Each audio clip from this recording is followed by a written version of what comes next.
Good evening, everyone, and Good welcome back evening. to Fab Philippines and Missosology's exclusive live interview series with the contestants of Misters of Filipinas 2021. This is Drew from Missosology, and I am joined by my lovely co-host, Hans Christian of Fab Philippines. Hi, Hans. Hi guys, good evening. Welcome back to us. I'm sure you Yes. can't wait to meet our fourth set of candidates. So let's begin without further ado. Yes, start tayo with Mr. number 14 from San Juan City, Yeah. Steven Santos. So, hi, Steven. Hi Steven. Good evening po. Kamusta? I'm okay. How about you po? Okay rin Mabuti naman. naman. Thanks for asking. Opo. So kamusta ka na, ano to? Can you tell us more something about yourself that people would not know? I am the youngest to join this year's Misters of Filipinas pageant. I am 18 years old and I stand 6 feet tall. Yun po. And I represent San Juan City. Tangkad, no 80. So na-mention mo na you are the youngest. So, sa tingin mo ba, disadvantage yung pagiging pinakabata mo coming into the competition? Hindi po siya disadvantage kasi tinitignan ko po siya as an advantage because madami na rin po akong na-experience na mga bagay na nagdala sa akin papunta dito. And hindi ko okay lang po sa akin kung matalo or manalo as long as natututo ako at yun ang maglilid sa akin sa success. Tama naman yun. Oh, And Well, very well said. And tama ba, you're a basketball player, right? opo. Ayun. So what are the similarities of being a basketball player and being a pageant contestant? Ano po? What are the similarities ng pagiging pageant contestant and basketball player? Madami po siyang similarities kasi madami yung mga basketball player po kasi exposed din siya sa mga tao and kailangan po nila na na magkaroon ng good character. Gaya po ng isang sumasali sa pageant, kailangan ma-impluwensya po siya, kailangan niyo pong ma-inspire yung mga tao na tinitignan siya or tinitingala. Lalo na po yung mga youth. Yun po. And then, advocacy revolves around building character through sports, right? Yes. So anong character ang pwedeng ma-build up through sports for you, mga importanteng characters? Gaya po ng sinabi ko kanina, building character through sports. Sports isn't all about winning po. It's either you win or you lose. It's either you win or you learn. In learning sometimes or learning will lead you to success. Parang ayun po.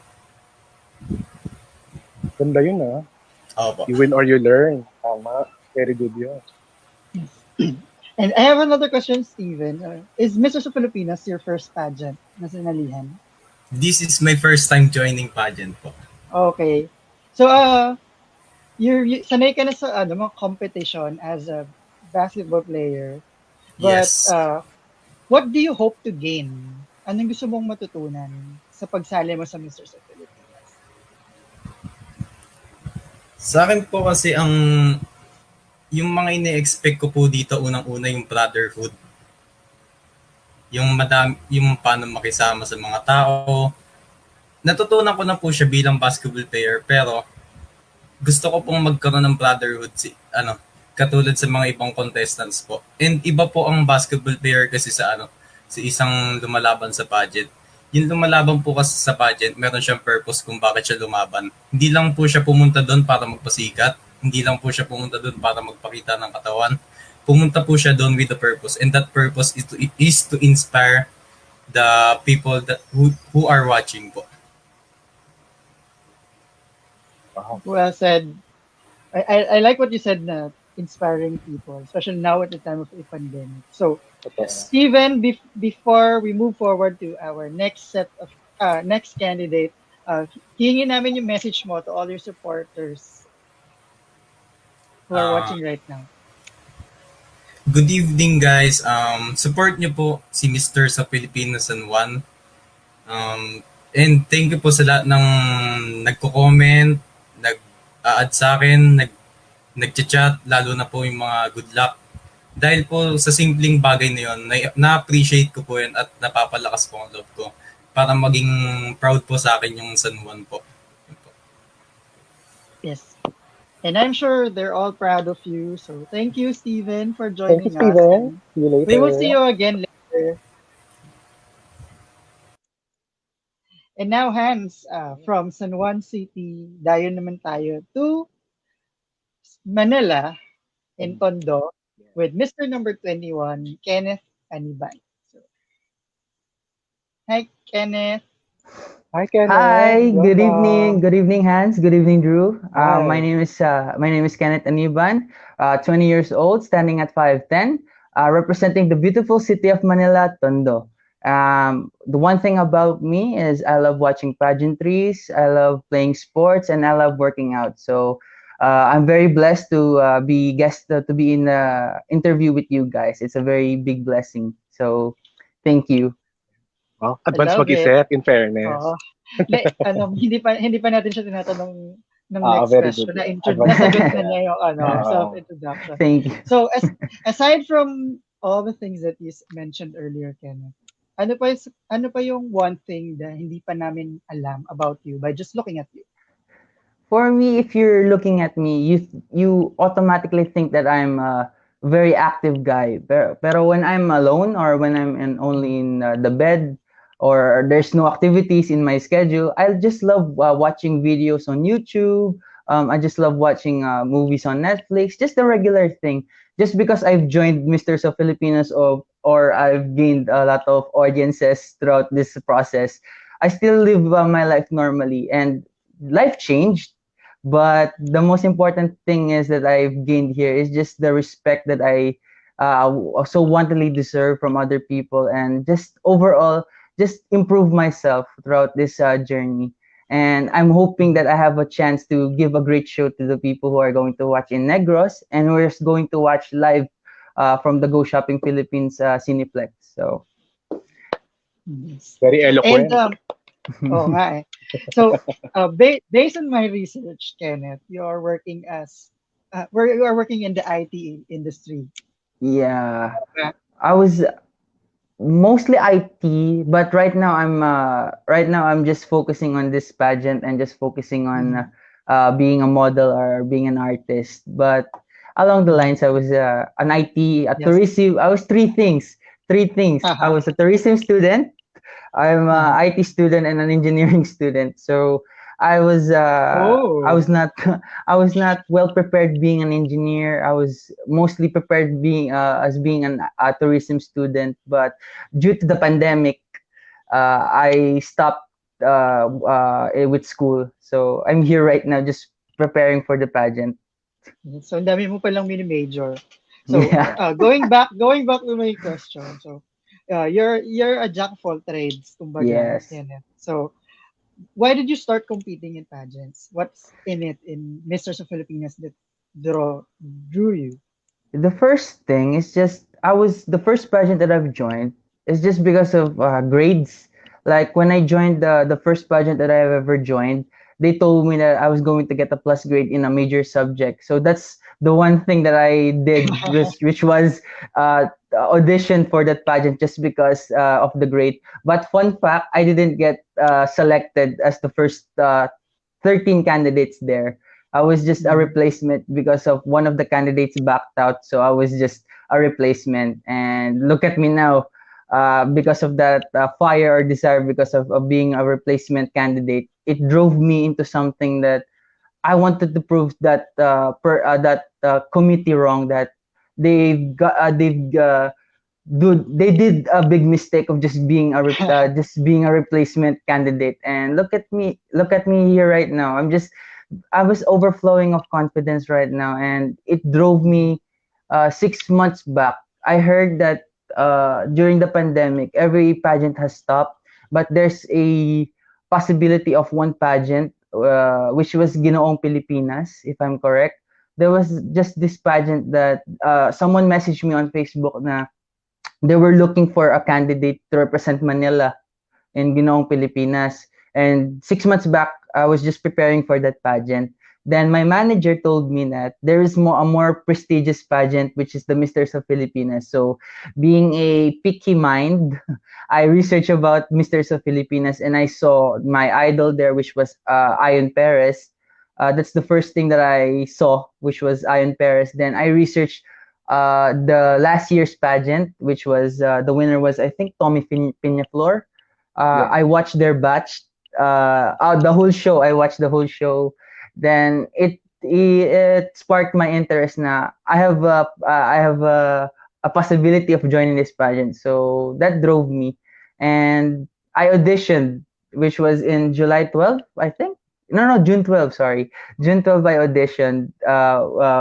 There was a grand callback of those who passed their survey or their passed their form. Then they got called back here in NCR. Then I promised myself that if I got in, I will prepare my whole body, my mind, physically, mentally, and emotionally to be 100% to perform for the people and for the fans who are going to watch there. So Yes. So you mentioned earlier na in your first pageant, you were a replacement candidate. yeah. So, gano'n na kalaki yung difference from the Kenneth from that first pageant na sinalihan mo to now as one of the candidates of a national pageant?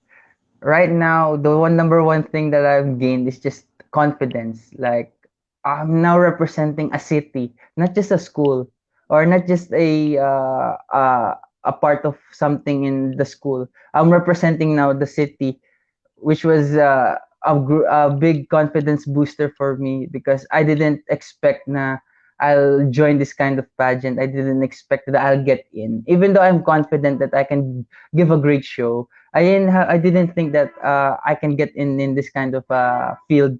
And the number one thing that I work on is just like this, just being confident in speaking, being confident on just saying things that came from the heart, and at the same time just being a more mature guy overall, because there's a tagline here in our Misters of Filipinas, which means masculinity with responsibility.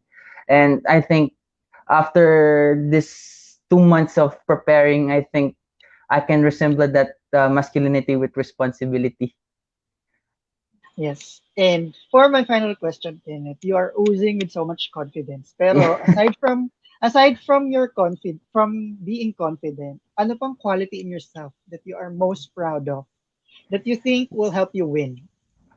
Just being persistent and also my hard work ethic. Like aside from, I believe in myself that I have the best hard work ethic along my batch. I'm not boasting that, but I go above and beyond just for preparing for this pageant. As we all know, joining pageants can be very rigorous and very stressful on the body, just because of the training, just because of the walks, the Q&A trainings. There's many information overflow on your mind, and I think I've handled it very well. I've learned so much things in a short period of time. In these 2 months, I've learned a very great amount of information that I think that I can use in winning this pageant. And I'm very confident na all of us, not just me, but all of the candidates that I've talked to, I make relationship to, I think we are going to give a great show. And I hope everybody will be prepared and everybody will give something new to the table. And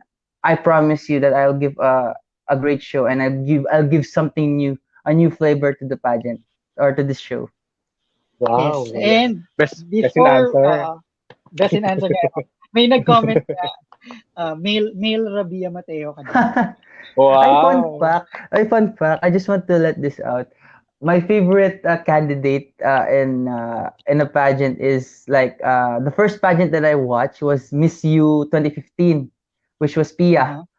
I don't know, which was Pia Wurtzbach. Yeah, Pia Yeah. Wurtzbach. Yes, Tama, tama. Yeah, 2015. Pia Wurtzbach. I was very intrigued on how she answers the Q&A question. Like all of her question and answered, I've learned something like the quote that she said that I'm a confidently beautiful with the heart. I've used that before, and just to set the record straight, I'm straight. I'm straight, but I am very fond of watching uh, pageantries in whole, not just Yeah. male or female. Mhm. It just sparks my curiosity, most especially the time of Catriona Gray.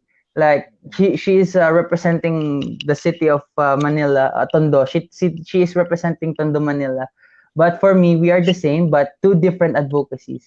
Like Catriona's advocacy is just education or giving a brighter future for the children in Tondo, Manila. For me, I'm going to represent, or my advocacy is just to give the light in Tondo, Manila, because I just want to break the of of Tondo, Manila, that Tondo, Manila is a very bad place.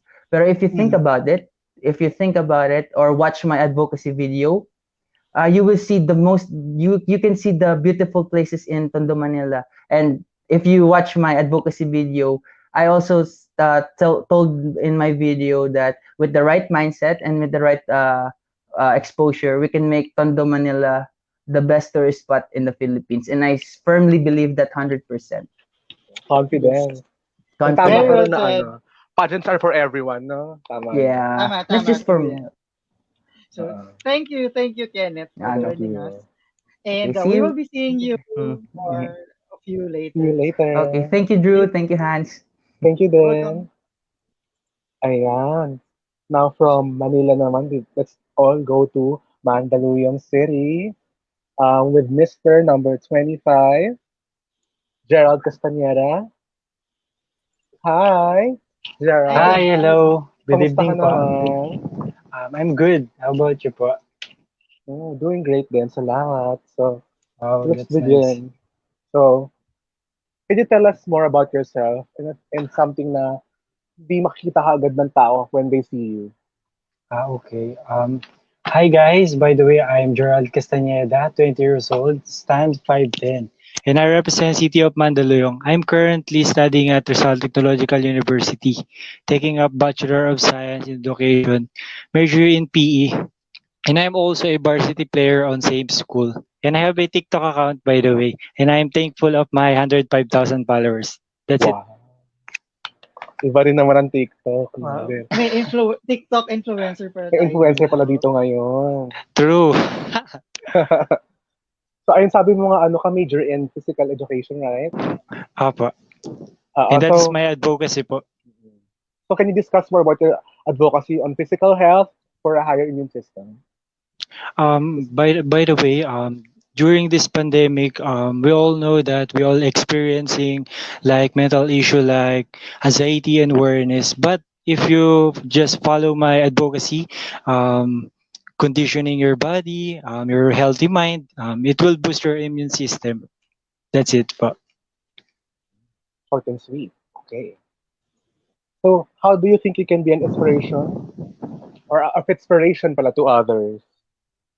I think I can be a good example to the youth, especially because that is my advocacy, and I want to advocate that to all the youth. Like being physically fit is not all about having a fit body. It will boost your immune system, and if ever man like now in this time of pandemic, hindi naman po lahat is nabibigyan ng enough na vaccine like sa lahat po ng city. Kaya po, for me po, is yung isa po sa pinaka-best way po in solving this coronavirus disease is having a fit body and healthy mind po. Ayun, thank you. Oh, everyone. Yes. And last question, Gerald. Um, have you joined other pageants ba before, or this is your first time? I joined pageant po, like in campus po, Mr. and Miss RTU. Okay. And I won two minor award like Mr. Photogenic and Best in Swimwear. Mhm. Ayun po. So, And, aba, okay po. yung follow-up question ko doon is, naka-experience ka na ba ng criticism in joining pageants? And if yes, how did you handle the criticism? I think, hindi pa naman po. Hindi pa naman. Pero Hello? for those candidates who are going to them pag sali nila ng pageant, ano ma-advise mo sa kanila? For me po, syempre dapat po is mag-focus sila sa kung ano po yung goal nila. Like, for me po, I joined po ng pageant is not all about winning, all about enjoying. Kasi if po na ma-enjoy nyo yung pageant, and then if you won one of the title, like in here, Misters of Filipinas, if you won one of the title on this, it will make you super happy po. Kasi na-enjoy nyo na siya, and then nagkaroon ka na ng isang blessing pa. That's it po. So, thank you, Gerald. And before we let you go, a quick message sa mga supporters mo na nanonood. Okay.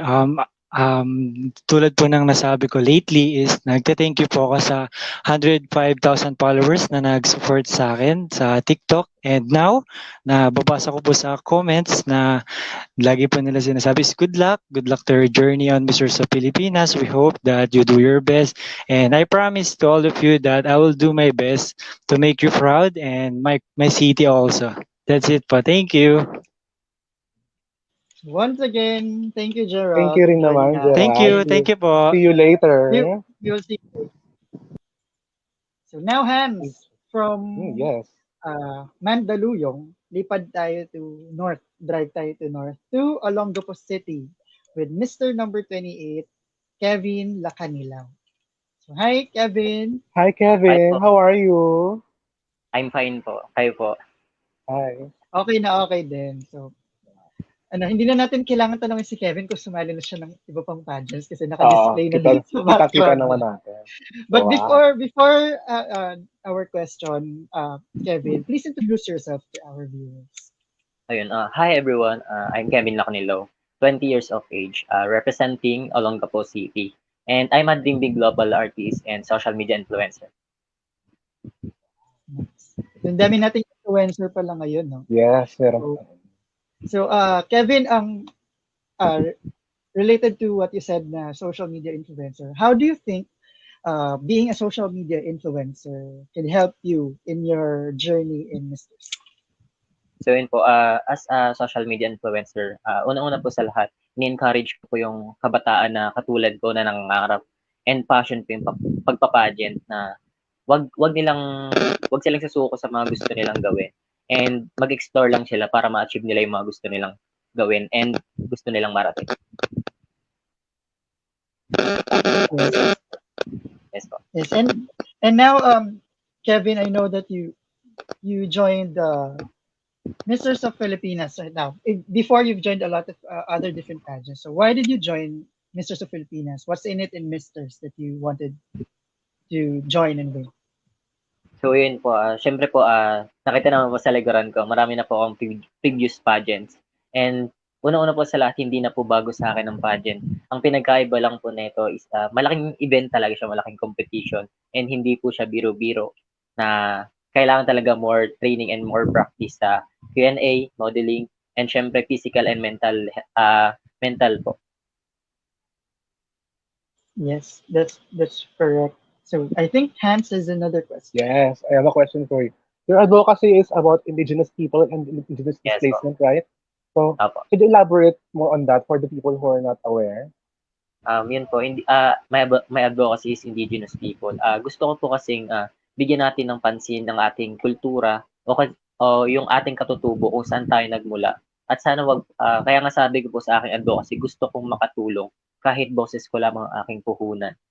Gusto ko pong may parating sa taas na wag baliwalain ang ating kulturang Pilipino dahil doon po tayo nagmula at ayun po yung nakasanayan natin. At syempre gusto ko pong matulungan ng mga kapatid nating AITAS na naghihirap sa buhay na bumababa ng kabundukan upang mamuhay sa syudad, nagbebenta ng mga kung ano-ano, namamalimos, at gusto ko pong bigyan pansin ng ating gobyerno yun para matulungan sila. So, how do you think you can promote awareness and to protect them? So yun po, sabi ko nga po sa aking advocacy, lalo-lalo na po dito, di ba, as a official candidates Mr. of Filipinas, gusto ko pong maging boses ng indigenous people o ng ibang kabataan na mahihikayat sila na ipakalat yung indigenous people, yung kultura natin na maging aware tayo. And wag nating kalimutan kung saan tayo nagmula and yung kultura nating nakasanayan. Important, no? Napaka matatas niya sa Oo. wikang pambansa. Oo. Very good. Very good ka dyan. And before we let you go, Kevin, I just want to know, ano sa tingin mo yung quality na meron ka in you that would help you win, Misters? I think po alam naman po nating lahat na hindi lang good looking and sa katawan lang ang basehan para maging Misters of Filipinas. And syempre hindi po mabubuo yun kung wala kang good attitude and good personality. Yes. So, well said, Kevin. And a message to all your fans and supporters. So yun, Kevin Nicers Official or Kevin Lacanelo Official fan page. Hi po sa inyo. Thank you po sa mga support nyo. And sa 58K followers sa TikTok. Hi po sa inyo. Thank you sa support and good luck. So thank you again, Kevin, for joining us. And we will see you later. See you later. Yep. And now, Hans, try naman natin i-bring into our show our next candidate, Mr. number 29 from Cavite, James Edward Haya. So, hi, James. Hi, James. Hi, James. Mukhang nagkakaroon siya ng some technical difficulties. Yeah. Pero hindi, sige, i-message ko muna siya to try to rejoin our stream. Pero for now, let's have some quick word from our sponsor.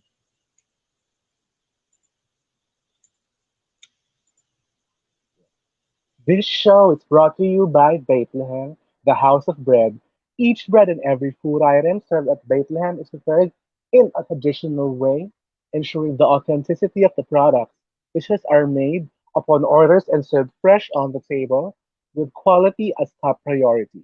Various ingredients used for the different artisan breads and food items are sourced out overseas, mainly from India and Mexico, where herbs and spices abound. Every Sunday at the weekend market in Legazpi, Makati City, Bethlehem goodies are put on display and for sale. For those who have desires for exotic flavors and healthy options, Bethlehem delivers around Metro Manila to satisfy your cravings. You can place your orders through 0977 851 5711 and pay via GCash and have them picked up by either Lalamove or Grab. Thank you, Bethlehem. Nakamute ka, B. Again, thank you so much, Bethlehem, Thank you, the House of Bethlehem. Bread, for our weekly supply of bread. Sobrang sarap. Yes. So once again, if you want to place your orders, you can go. You can text or call 0977-851-5711, and you can also pay via GCash and have them picked up by either Lalamove or Grab.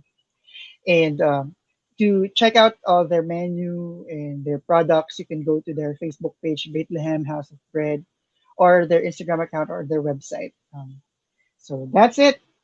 But for now, ibabalik ko ulit kayo sa backstage because we now have Mr. number 29 from Cavite. James. And so see you all again later. See you later, guys.